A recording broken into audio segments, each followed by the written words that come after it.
Good morning. Welcome to this press conference at the opening of the ACT seminar. General Paloméros and then the Secretary General will have short introductory remarks, and then they'll be happy to take your questions. General Paloméros. Thank you. Thank you very much for your presence. You realize that this is a unique opportunity that we have to have our Secretary General of NATO with all the permanent representatives, the ambassadors to NATO, the military representatives, a lot of think tanks, academia, because we try to open NATO to the world to make sure that we prepare the future. I'm very proud that the Command for Transformation that I'm honored to be in charge for 2 years and a half is located in the United States. This is very important that we have a pillar of NATO in this outstanding ally, which is the United States. So with no delay, I handed the floor to our Secretary General, Jens Stoltenberg. Thank you so much, General Paloméros, and thank you for the excellent work Allied Command Transformation is doing. You are the NATO headquarters in the United States, and by being that, you are a great symbol of the transatlantic bond, which is the backbone of our alliance. And to ensure that the alliance is able to adapt and to transform, the work you are doing is of great importance. And the seminar which you are arranging today and tomorrow is an important contribution to the discussions we need to develop the answers to a changing security environment. And to the east, we see Russia. And Russia has broken rules through its aggressive actions in Ukraine. The ceasefire in Ukraine is largely holding, but it remains fragile. And the important thing now is that the ceasefire is fully implemented, respected, that there is a complete withdrawal of all the heavy weapons, and that the monitors have full access so they can monitor the ceasefire. And to the south of the alliance, in the Middle East and North Africa, we see violent extremism and the threats which are linked to the export of terrorism to our own streets. And to respond to these threats, we are implementing the biggest reinforcement of our collective defense since the end of the Cold War. We are creating, as I mentioned in my introduction, a very high readiness spearhead force with some elements ready to move within as little as 48 hours. We are more than doubling the size of the NATO response force, and the United States is playing a major role in these efforts. The European Reassurance Initiative is a strong signal of transatlantic commitment. And America has sent planes, ships, and troops to reinforce allies in Central and Eastern Europe, and I welcome that very much. Europeans are also taking responsibility for Europe's security. Most of the ships, planes, and soldiers reinforcing the eastern part of our alliance are European. And 6 European nations will lead the spearhead force in the coming years. This is NATO at its best, North Americans and Europeans coming together to enhance security for all of us, acting as one. The challenges we face will not go away. We face a paradigm shift in our security. That is why we are adapting to hybrid warfare and why we are adapting NATO to the new security environment. Hybrid warfare uses a combination of hard and soft power to destabilize countries and hides behind a thick veil of deception. So we need to plan, deter, and defend against hybrid threats, sharpen our skills and capabilities, and speed up our decision-making. This is what our seminar is all about, and I'm ready to take your questions. Thank you. Please don't forget to introduce yourselves and which outlet you're coming from. We'll start with the lady here, then we'll go over there.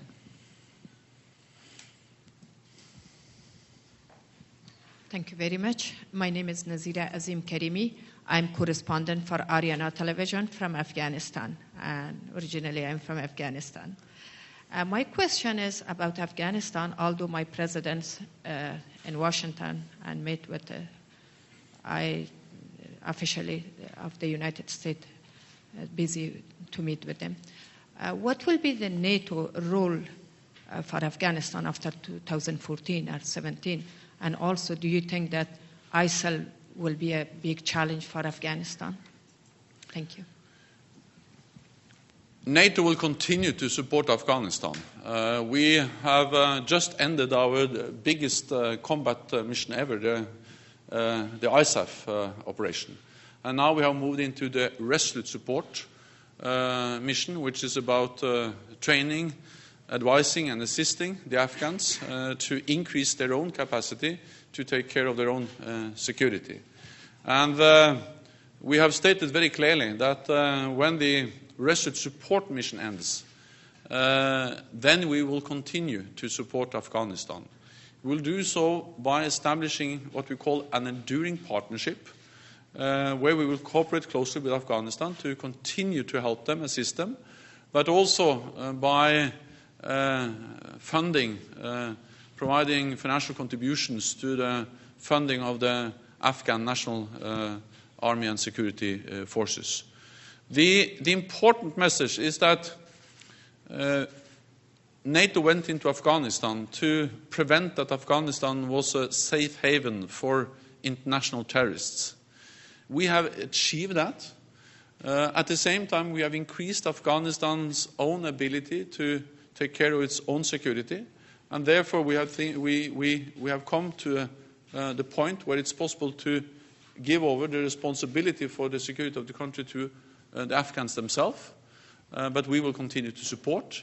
And I welcome the decision by the US President Obama, to extend the period when US soldiers are going to, when the period where the US is going to remain close to 10,000 soldiers in Afghanistan.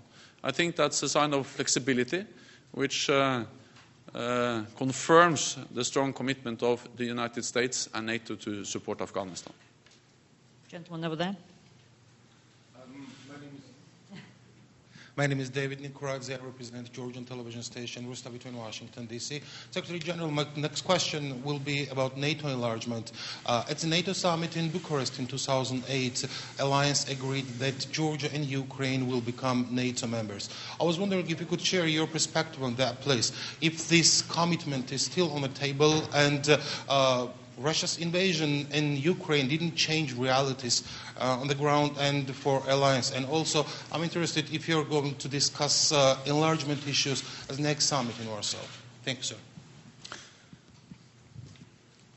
It's a basic principle that all nations has the right to decide its own path, including what kind of security arrangement it wants to be part of. That is enshrined in the Helsinki Fine Lac, and it's repeated and stated many times since then. Meaning that it's up to Georgia to decide whether it would like to aspire for NATO membership, and Georgia has applied. And it's up to NATO 28 allies to finally make the decision whether to accept Georgia as a new member or not. The reason why I'm underlining this is that there is no other third party outside that can have the right to veto or to hinder Georgia to become a member of NATO. That is a question which has to be decided in a dialogue between Georgia and the 28 allies. What we have done is that we have launched a substantial partnership.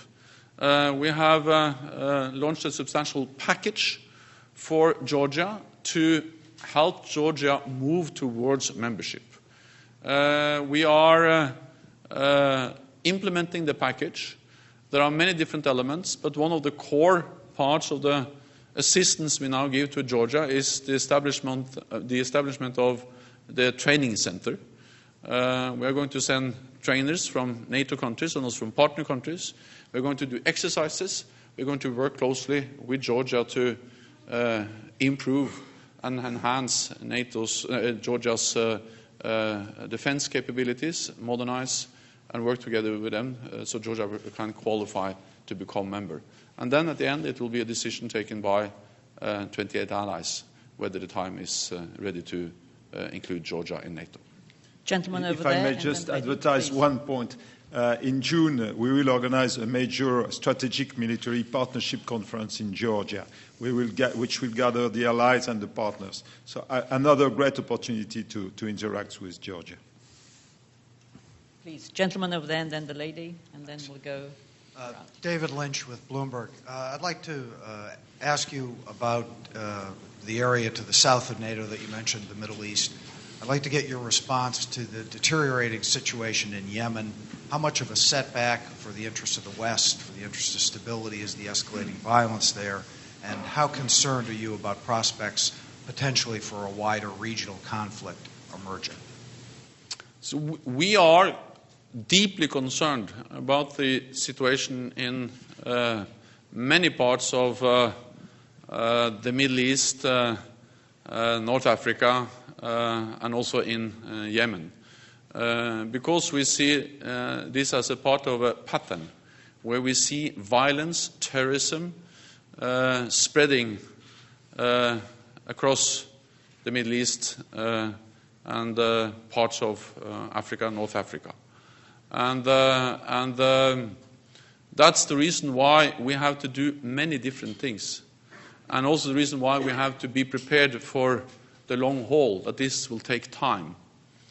And we are doing different things, or there are many different efforts which NATO is doing to try to contribute to a more stable development in this part of the world. We are working with partners. We are working with, for instance, Jordan, which is a key partner in the Middle East.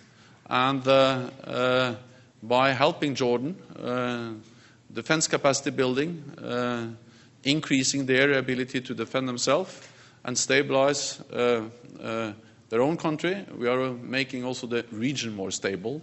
And by making them more stable, we are making us more secure. But I think what we see in the Yemen just underlines the seriousness of the impact of terrorist violence and violence spreading around. And we have to stand united, and we have to work together with other organizations to counter that challenge. Lady in the front row. My name is Tara McKelvey. I work for the BBC, and I'm the White House reporter. And I understand you won't be meeting with the president this week. Is that right? And if you had a chance to talk to him, you mentioned Afghanistan. And what other things would you like to talk to him about or tell him?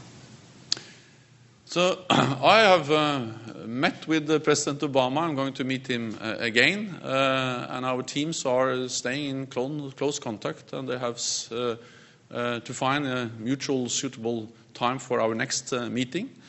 And I have engaged with many different senior U.S. officials.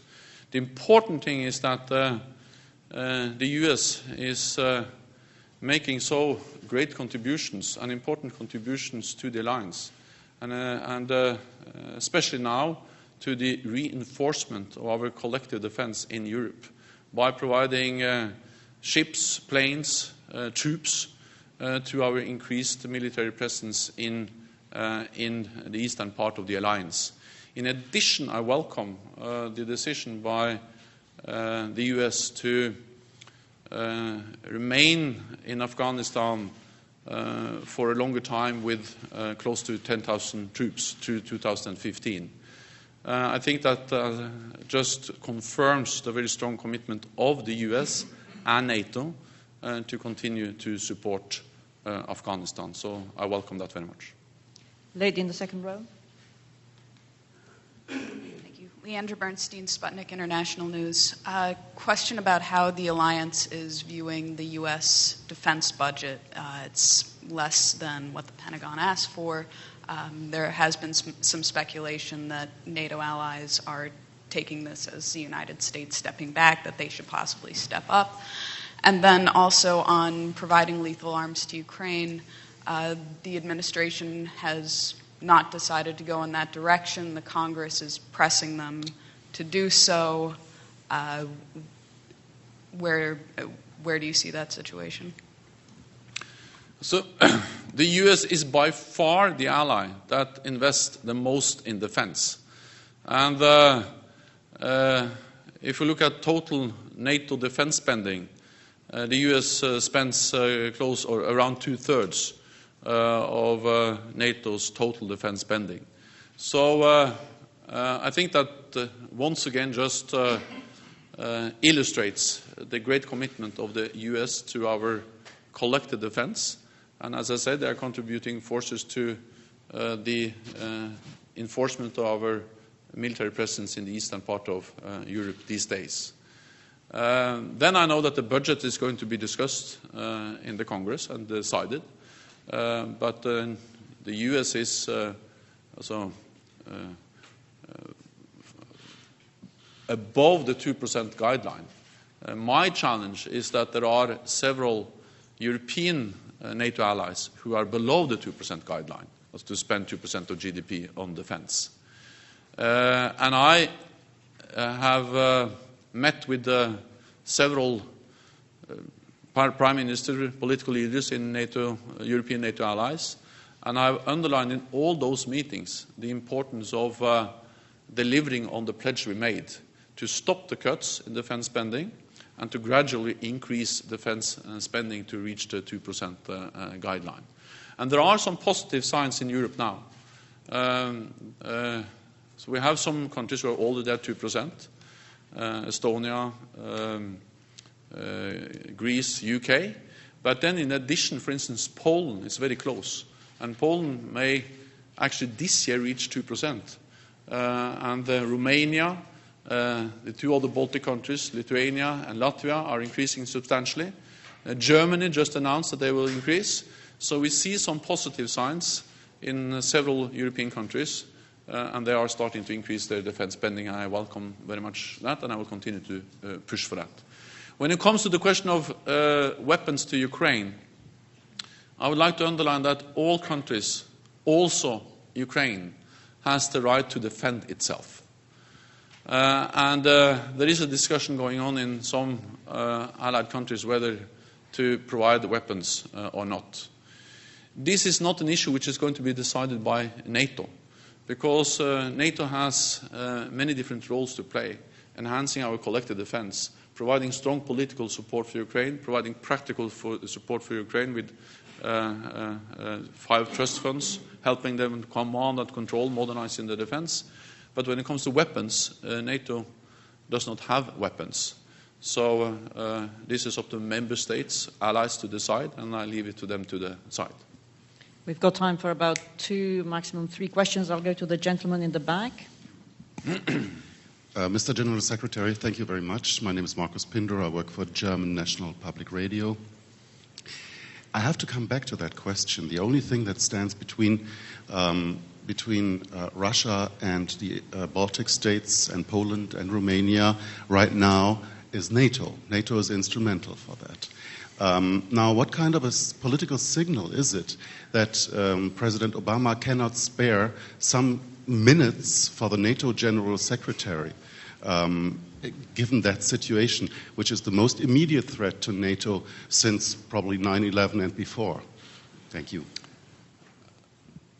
So as I said, I met with President Obama as I took office last fall. We will meet again, and our teams are looking into when we can find a mutual date which fits both of us. And then in addition, I have close contacts with many different senior U.S. officials. And the important thing is that the U.S. is contributing substantially to our collective defense in Europe, and that the U.S. is increasing its military presence in Europe. And I welcome that very much, especially the increased military presence in the eastern part of the alliance. So we are working closely together, and we will meet again. Gentleman over there. Joe Marks from Politico. You said earlier that NATO should pursue a more active cyber policy. I'm hoping you can update us on where alliance members stand on the cyber readiness targets that were agreed to in Wales, and say if there's a prospect for cooperation on cyber offense rather than simply defense.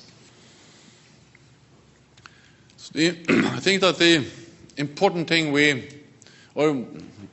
one of several important decisions we made in Wales was that we declared that a cyber attack can also trigger collective defense, Article 5 response.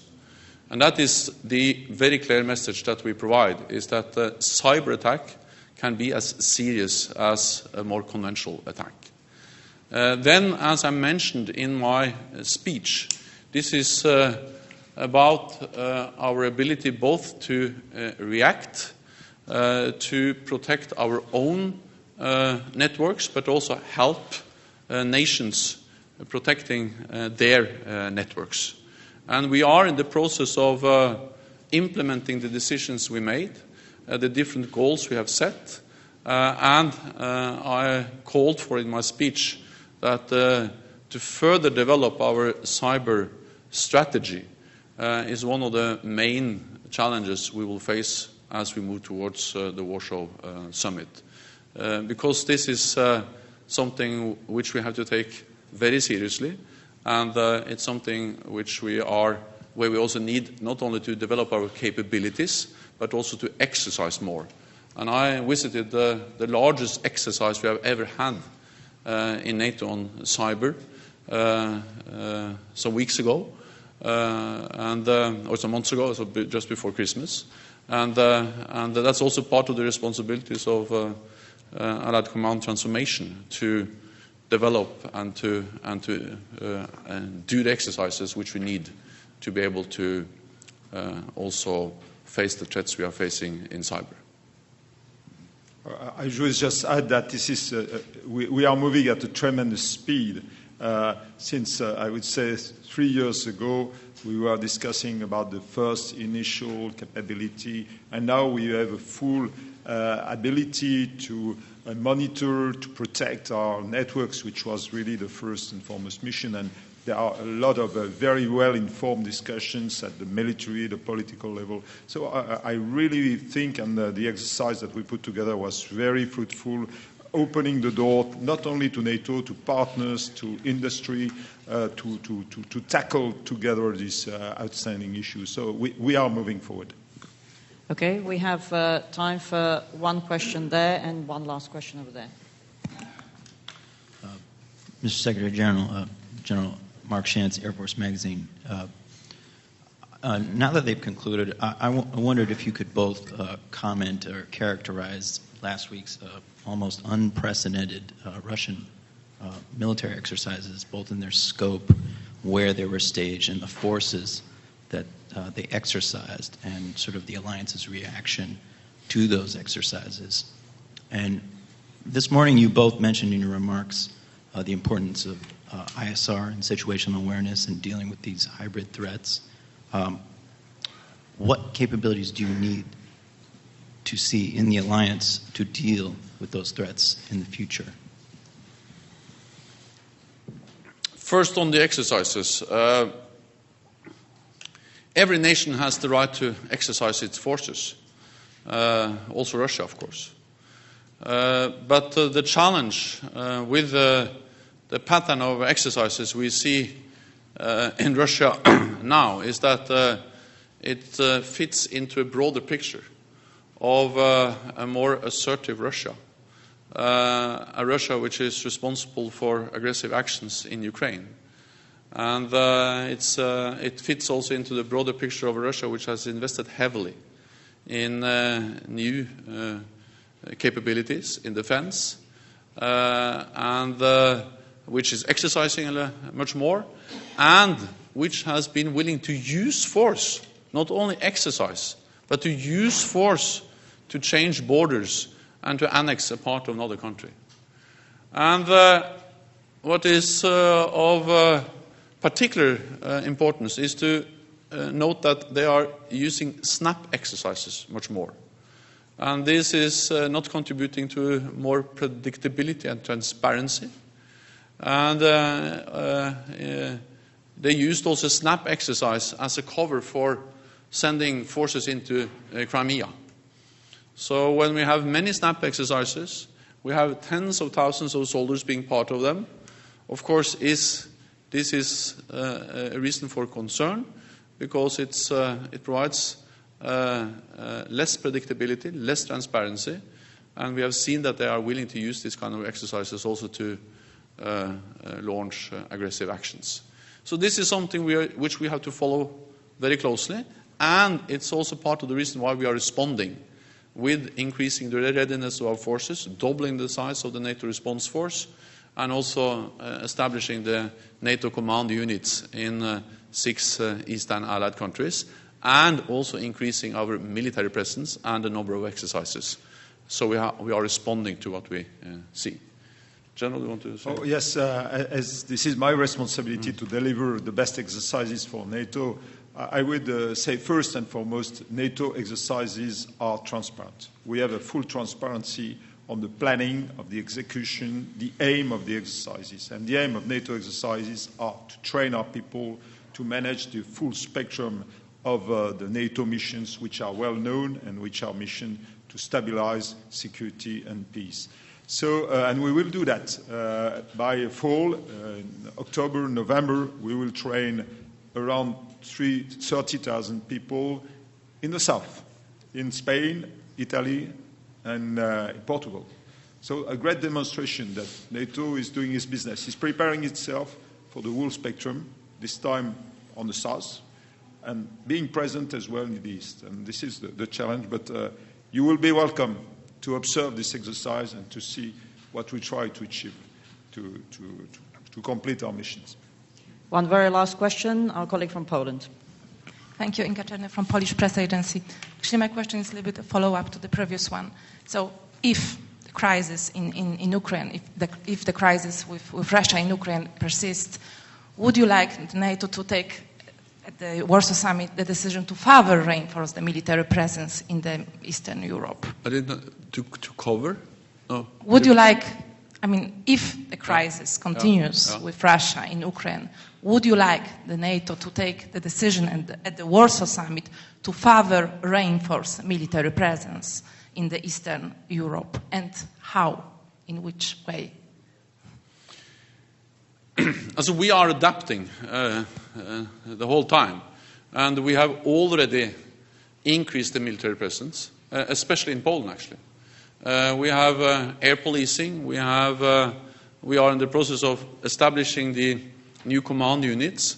They are not very big, but they are very important, because the new command units is creating the link between national defense, what we call NATO force integration units. They are creating the link between national defense, Polish defense, and multinational NATO defense. So they are doing planning, they are helping organizing exercising, and they are making reinforcement easier. Then we will also, the multinational headquarters northeast in Stettin will be a key headquarters in the overall framework of the new spearhead force. It's also in Poland. And then we will assess the need for reinforcements as the situation develops.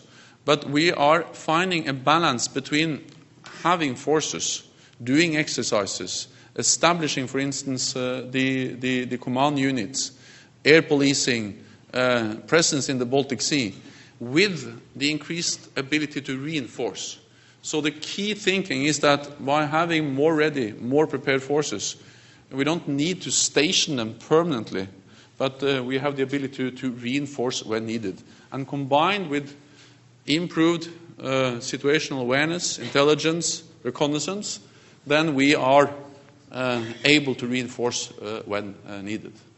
Again, General, you want to? Well, as the Surgeon General say, we are improving our strategic assessment, our ability to share intelligence in a more timely manner we are improving the agility of our forces, we are improving the resilience of our forces, and I think this is all the strands of work that we are pushing together in the scope of the next Warsaw Summit and beyond, which is the title of this seminar.